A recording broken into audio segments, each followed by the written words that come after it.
Reading the Sonic X DC crossover was so much fun, but the more I read through the crossover, the more it had me thinking, did they really just confirm that the Flash is slower than Sonic? I mean, there's no way to avoid it, right? I mean, look at this panel right there. The Flash is like, I'm speed incarnate, and Sonic's like, well, I'm speed perfected. It's about as straightforward as it gets, right? I might be here to ruin another one of your favorite crossovers with DC and inform you that this crossover may not even matter.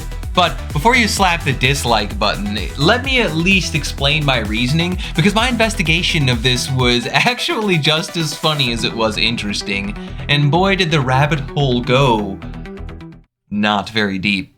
But before we go any further, feel free to like and subscribe, man, or if you want to be a real homie, even consider becoming a member. It's something that directly supports me and the homies. You can see all my content early, so go ahead, do that action, and let's get to the video.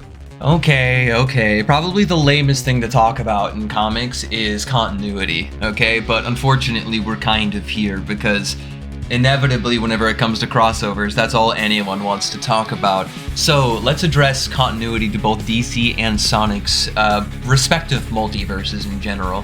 And whenever it comes to DC, as we've said before, the multiverse is infinite. It contains all sorts of interesting creations that exist out there, and anything that exists inside the DC multiverse is considered canon to DC.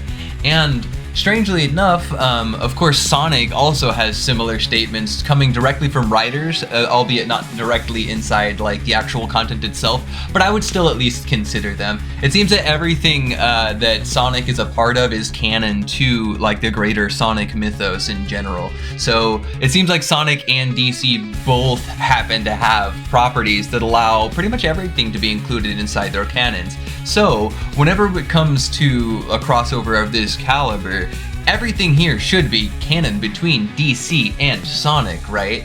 Well, I guess the argument we're having here isn't necessarily whether things are canon or not, more so than which canons are we observing. You see, inside the greater canon of everything inside DC, there are smaller canons that are reserved for specific segments of cosmology. Take, for example, this map of the multiverse. If you zoom in towards the center, there's actually 52 individual worlds that exist. Sonic's world is actually another world that exists somewhere out in the bleed past our localized 52 worlds. And this is an old map, so we actually now have a stated infinite amount of worlds and no barrier holding just 52 in hand. They just can't put an infinite amount of worlds on this map. So essentially what they're saying here in the story is Sonic's world just exists somewhere out there. It's really far away, and Darkseid had to do some memey stuff in order to get us there. So we're definitely crossing over into Sonic's verse from like the DC continuity, I guess, more so than anything. One of the things that makes the Justice League, or at least the major characters on the Justice League, super notable is that they're like multiversal archetypes that exist throughout all worlds, all of the infinite worlds that exist inside of DC's continuity in some shape, fashion, way, or form. And this is something that actually manages to complicate things even further. And for everyone who utilizes this crossover and is like, yo, check out this stuff, yo, Sonic is like out-sprinting the Flash. Well, that could be either really good or really bad, because we don't have a general idea of which Earth these Justice League members actually come from. So that is really annoying, because there are some Earths out there where the Flash just sucks, and there's other Earths out there like the main continuity or Earth Zero versions of the Flashes who are running into the Overvoid and doing some really unhinged stuff, like running into the Great Darkness, or, you know, flying out and solving a problem that the Overvoid or the light itself is having, like scared of. So like clearly this could be really high ends and really low ends depending on how you're interpreting it. But the way I come to any facts and figures is I tend to look at evidence. If I don't see evidence supporting that it is a specific Earth, then I don't traditionally give any specific Earth credit for it. And if you don't give that Earth credit for it, or if you don't give a named Earth credit for it, well then guess what? The scaling for them is kind of like really up in the air. So this could be the most impressive feat we've ever seen Sonic do, or it could just be a who cares feat, unfortunately. So I guess the question is, Where is the evidence that this is Earth Zero? Well, I'm here to give you the best evidence for and the best evidence against. So, for the very unfortunately only information I have as evidence that this is truly canon, comes from a website called League of Comic Geeks. League of Comic Geeks is a website that deals in a variety of comic book sales and direction of essentially anything comic books. And whenever you check out their listing specifically for Sonic X DC, they tend to list characters and track characters' appearances throughout all of history, and they actually quote every single character here as the Earth Zero characters from Earth Prime. This is like absolute nail in the coffin, right? You think, okay, well, there's like no way that this isn't the case, right? Well, unfortunately, things are about to get even more complicated because not only do we have an infinite multiverse within DC, we also have an infinite timeline where each individual action branches off and creates its own universe. But outside of all of that, even, let's assume it just isn't a branch universe entirely. Let's just assume that maybe this was, who knows, maybe a different point in time for Earth Zero. That would be like the best we could argue based on the information here. Even if this were true at best, this may just be a separate point in time. Why? Well, let's look at the evidence against it, in fact, and maybe you'll understand a bit more. Now, the evidence against everything going on here is pretty damning in my opinion, but I think the strongest evidence we have is actual character relevance within the confines of this story in general. Take, for example, the concept of Darkseid. Darkseid is here. He's working with all the forces of Apocalypse to gain access to and destroy the Master Emerald, and then to gain access to the Chaos Emeralds, right? Well, this makes zero sense. I'm gonna be honest with you, because Darkseid literally just killed his son. And I know you think, wait a minute, infinite multiverse, like Calabac will always come back, new gods always come back from the dead. Everybody knows that. But Darkseid separated himself from the concept of everything in our multiverse. He no longer exists where we are at, removed from everything inside of space, time, and beyond. And Darkseid, we know, is fused into his prime form.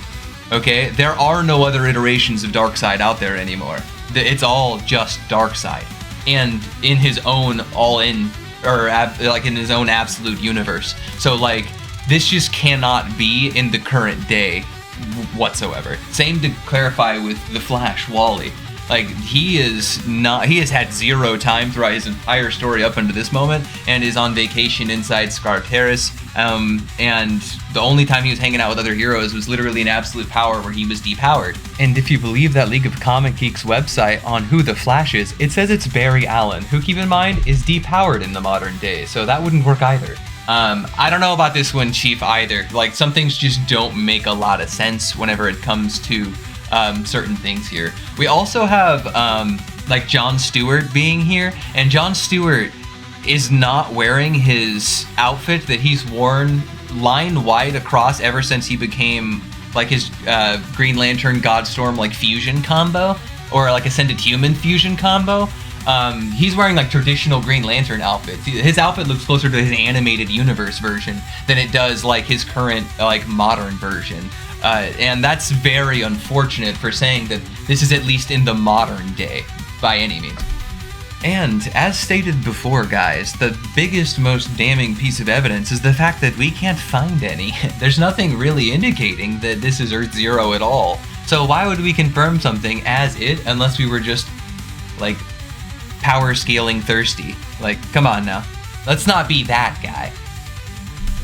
I also want to address this hilariously silly Twitter post from somebody who is at Silverfan101, who covers IDW Sonic news. And he posted this thing about huge news according to lead writer Ian Flynn. The new Sonic X DC crossover is officially deemed to be canon to both mainline Sonic and DC.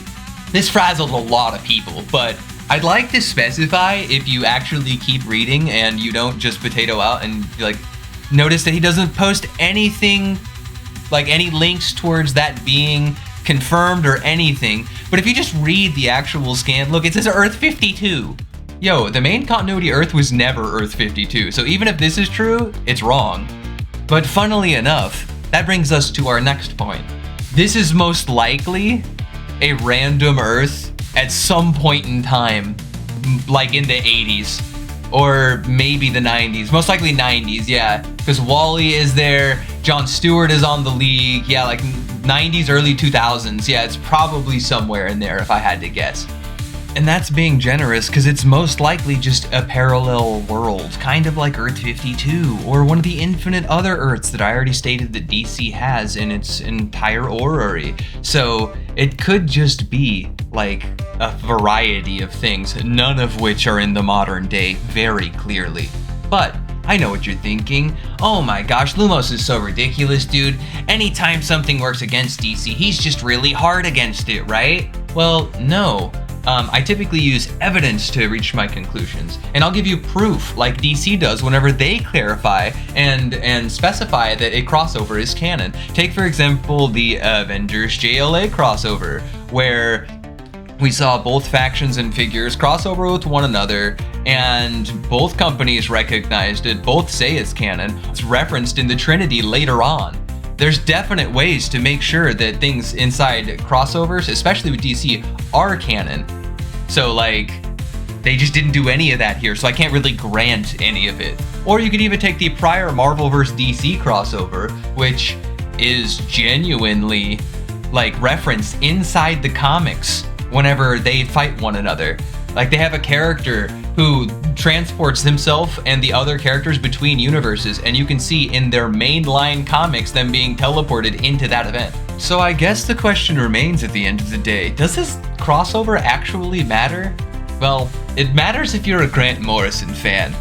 Why? Because it was actually Grant Morrison who confirmed Sonic inside DC's Bleed a long time ago, unironically. Grant Morrison still coming back to troll, man. You gotta give the man credit, I guess. Who would have thought? Sometimes I wonder if this entire event happened just so we could have the Grant Morrison comments confirmed. But on a real note, it actually does matter. And it's not really good for Sonic scaling or anything like that, unless you really want to use the like DC Adams arguments and stuff like that. But hey, I mean, separate universes, it's separate creations, separate identities, etc, etc, etc. Look, the one thing that it does confirm that is kind of unfortunate, at least for Sonic fans, is that your entire cosmology fits inside the Bleed. That feels kind of bad, boys.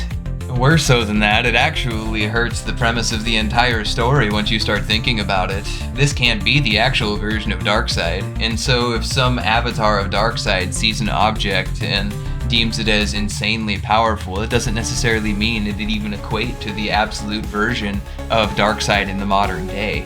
So it actually winds up hurting those statements down the way too. In fact, the more you think about it, the more all of this kind of hurts Sonic in a variety of ways that, as a huge Sonic fan myself, I don't know if I would have negotiated on, in fact. I don't know if I would have admitted my Earth's just another world inside the Bleed, and that the best you have is like a fragment of Darkseid saying this is the most powerful jazz ever. Like, oof, man, that's not the hill I die on for my crossover. But I'll have to save those feelings for another video if this one gets 100 likes or more. I'll give you guys my feelings on this crossover, as I'm actually a huge fan of Sonic and DC, so this is kind of the perfect place for both. But you guys tell me down low, do you think this crossover matters at all? If so, give me the reasoning in the comments below, and I'm gonna call it there, guys. I tried to keep this one simple, tried to keep this one easy, and so here comes that 9K special afterwards, at least 20 minutes long. This one's killing me, boys, but we'll see you next time, Lanterns. Later. You'll join my list of dead after I tear you in half. And I laughed at the thought of them controlling me. I'm the ultimate dragon that spawned everything. I resist and defy.